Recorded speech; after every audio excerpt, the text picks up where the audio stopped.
2010 was another year in which the Universal Peace Federation continued to show its deep commitment to building a world of peace. UPF carried out over 200 activities in almost 80 nations, many of them in support of the United Nations mission.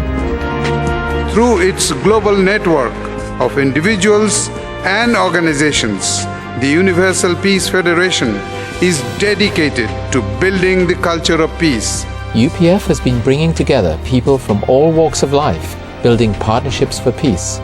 Government leaders, faith leaders, academicians and women leaders, youth leaders, business leaders from the private sector, all are needed to work together collaboratively.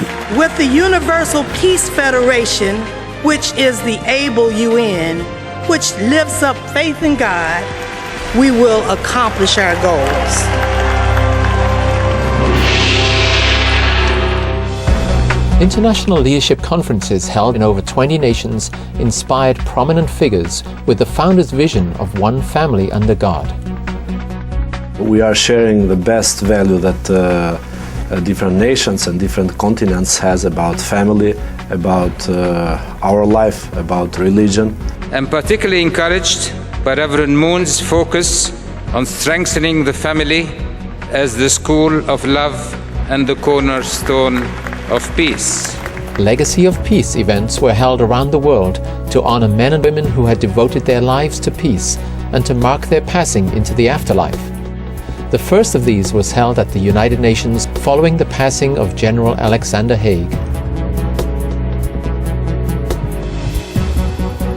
All 12 regions of UPF held events throughout 2010 to commemorate special UN Peace Days. We are grateful that the region took upon themselves to celebrate and to augment the work of the United Nations in more than 80 nations with over 200 events.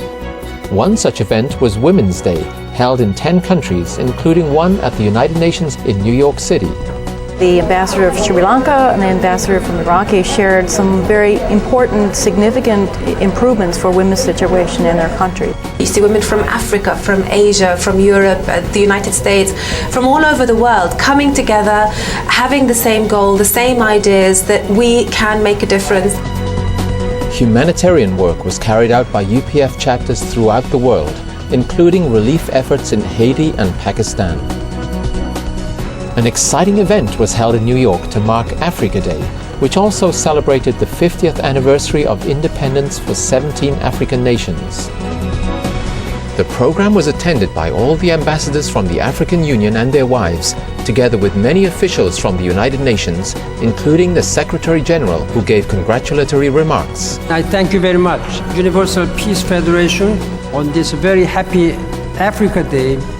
Let us rededicate ourselves to our partnership in the pursuit of peace and progress for all Africa's people. To mark the 10th anniversary of the UPF founders' call for the creation of an Interfaith Council at the UN, UPF held a series of consultations on this issue. Liberals and fundamentalists in all three faiths must build bridges and attempt to avoid future confrontations. An Interreligious Council at the UN could assist them by holding conferences, workshops, etc., designed to reduce tensions.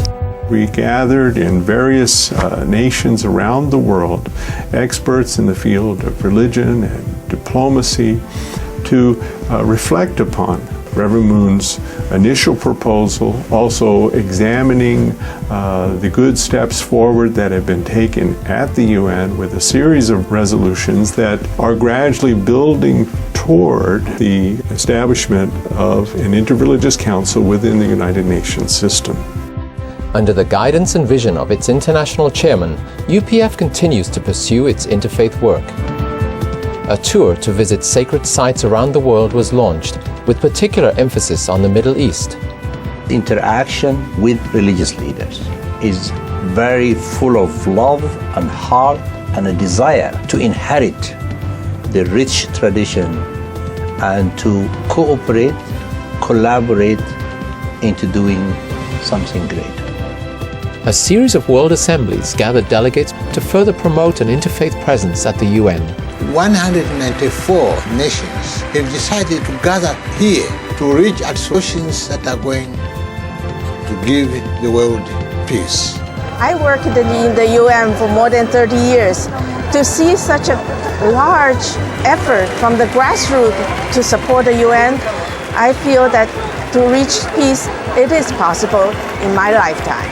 In order to usher in a new era of universal peace, and in order to establish a United Nations that brings an end to war, conflict, poverty, suffering, and injustice, we must receive God's word and God's guidance, and we must know God's providence.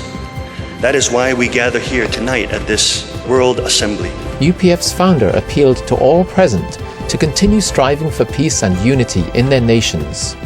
He gave a dynamic, inspired speech, calling us to look deep within ourselves as well as to think about the world situation and how UPF can be that agent of change.